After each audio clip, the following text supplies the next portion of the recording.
Problem से solution तक, astro तक, नो योर फेट। नमस्कार। एस्ट्रो तक के इस खास कार्यक्रम में आप सभी का स्वागत है, अभिनंदन है। मैं हूं पंडित दिवाकर त्रिपाठी। आज का विशेष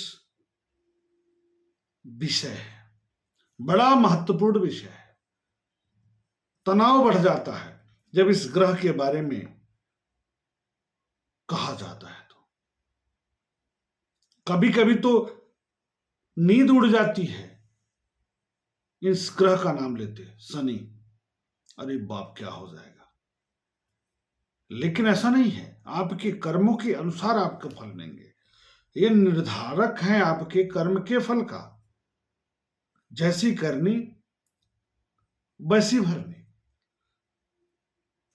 तो शनिदेव इस समय मकर राशि में गोचरी संचरण कर रहे हैं, स्वराशि की होकर के। कर्म खूब कराए हैं, अब फल देने की स्थिति है, परिणाम देने जा रहे हैं।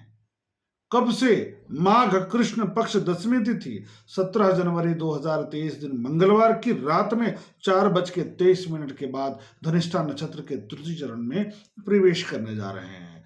अर्थात सूर्योदय 18 जनवरी के सूर्योदय के साथ ही कुंभ राशि में प्रवेश कर चुके रहेंगे। आपको यहीं से यात्रा अपनी आरंभ करेंगे 18 जनवरी 2023 के सूर्योदय के साथ ही।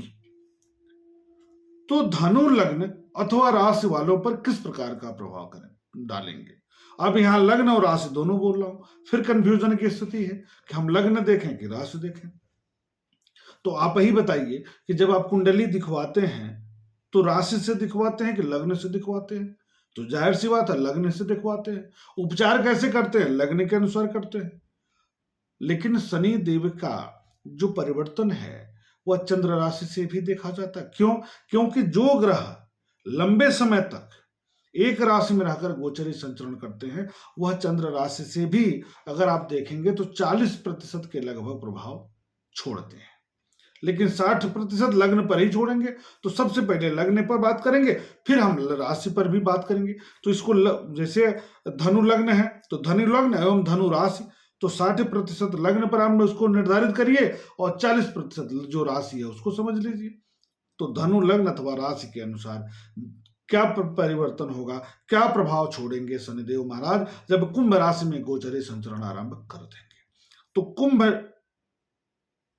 राशि धनु लग्न में तृतीय भाव की राशि हो जाती है। धन भाव के कारक और पराक्रम दोनों के कारक होकर के पराक्रम भाव में जा रहे हैं। तो क्रूर ग्रह, पापक ग्रह जब तीसरे, छठे और ग्रह में विद्यमान रहते हैं अथवा गोचर करते हैं तो उनके प्रभाव उत्पादन में, उनके प्रभाव में वृद्धि देखने को मिलता है। तो यहां शनिदेव धन के कारक, कुटुंब के कारक, वाणी के कारक, परिवार के कारक, दांत के कारक, गले के कारक होकर के पराक्रम भाव में मित्रों के भाव पर, भाई के भाव पर, सामाजिक प्रतिष्ठा के भाव पर, आपके सोचने समझने की क्षमता के भाव पर, आपके साहस के भाव पर, आत्मबल के भाव पर स्वराशि के होकर के गोचरी संचरण आरंभ करने जा रहे हैं। तो कैसा परिणाम रहेगा इसको विस्तृत रूप से समझिए। इस एड को स्किप करना तो बहुत मुश्किल है, पर लाइफ की प्रॉब्लम्स का सोल्यूशन ढूंढना आसान। प्रॉब्लम से सोल्यूशन तक, एस्ट्रो तक, नो योर फेट।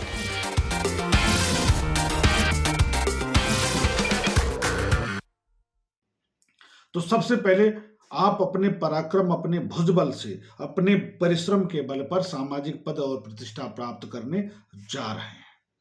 आपकी योग्यता, आपकी क्षमता में वृद्धि की स्थिति बनती दिखाई दे रही है।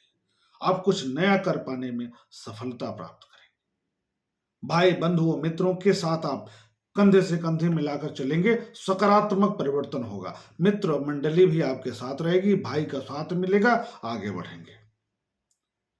अब कुटुंब में कुछ नया कार्य कराएंगे, धन में वृद्धि कराएंगे, व्यापार में वृद्धि कराएंगे। टीचिंग फील्ड से जुड़ना चाहते हैं तो आपने सकारात्मक परिवर्तन देंगे। राजनीति के क्षेत्र से हैं तो सकारात्मक परिवर्तन प्रदान करने जा रहे हैं। अब इनकी दृष्टि की बात करेंगे तो इनकी दृष्टि पड़ रही है पंचम भाव पर, मेष राशि पर। तो जहां ये देखेंगे वहां पर काट देंगे, अवरोध पैदा करेंगे। तो अध्ययन अध्यापन में अवरोध उत्पन्न होगा, तनाव उत्पन्न होगा, कष्ट उत्पन्न करेंगे, डिग्री में अवरोध करेंगे, पढ़ने में मन नहीं लगेगा, पिता के स्वास्थ्य को लेकर थोड़ा सा चिंताजनक स्थिति बनेगी,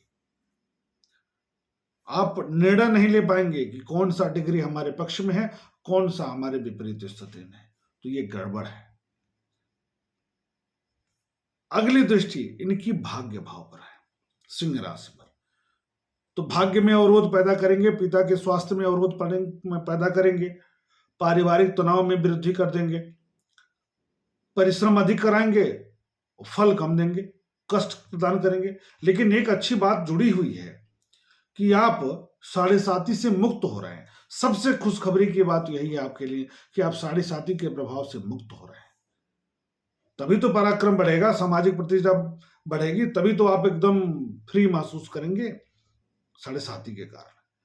तो भाग्य में रुकावट देंगे, परंतु आप परिश्रम के बल पर, भुजबल से, अपने सामर्थ्य से, अपने परिश्रम के बल पर अपने भाग्य में सकारात्मक परिवर्तन कर सकते हैं, इसमें दो राय नहीं है। यहां आपको साढ़े साती से मुक्ति यह लाभ दिलाएगी।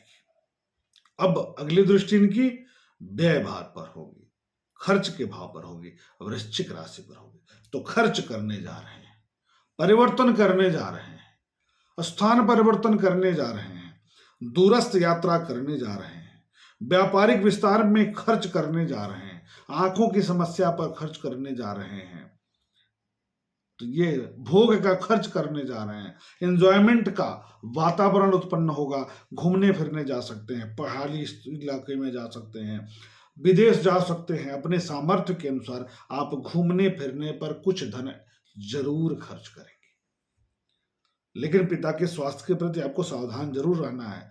अगर उनके ख्याल रखेंगे, उनका सम्मान करते हैं, उनके साथ जुड़े रहते हैं, बढ़िया तरीके से व्यवहार करते हुए, तो वहां से लाभ भी मिल जाएगा। परंतु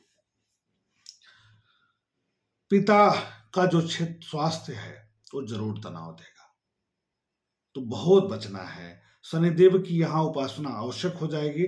हनुमान जी के मंदिर में जाइए, वहां पर उनकी उपासना करिए। शनिदेव के मंदिर में जाकर के भी हनुमान जी महाराज की उपासना करिए। काला तिल और गुड़ चीटों को खिलाइए और अपने थाली से एक रोटी निकाल करके उसमें सरसों का तेल लगा करके गाय और कुत्ते को गोधुल के समय जरूर खिलाइए। यह करने से खर्च में कमी आएगी, संतान और पिता के पक्ष से शुभ समाचार प्राप्त होगा, स्थिति अच्छी बनी रहेगी। इसी शुभकामना के साथ आप लोग एस्ट्रो तक के इस कार्यक्रम से जुड़े रहिए और प्रतिदिन हमसे जरूर जुड़िए लाइव कार्यक्रम में, जब हम आते हैं 8:15 बजे आपके प्रश्नों का उत्तर देने के लिए नियमित। तो आप जुड़े रहिए। मैं पंडित दिवाकर त्रिपाठी आपका इंतजार करूंगा 8:15 बजे रोज रात को एस्ट्रो तक के इसी प्लेटफॉर्म पर। तो आप सब अपना स्नेह बनाए रखिए। बहुत बहुत धन्यवाद। शुभ नमस्कार। एस्ट्रो तक ऐप पर आपको मिलेगा भविष्य से जुड़े हर सवाल का जवाब। डाउनलोड कीजिए एस्ट्रो तक ऐप और चुटकी में जुड़िए इंडिया के बेस्ट एस्ट्रोलॉजर से।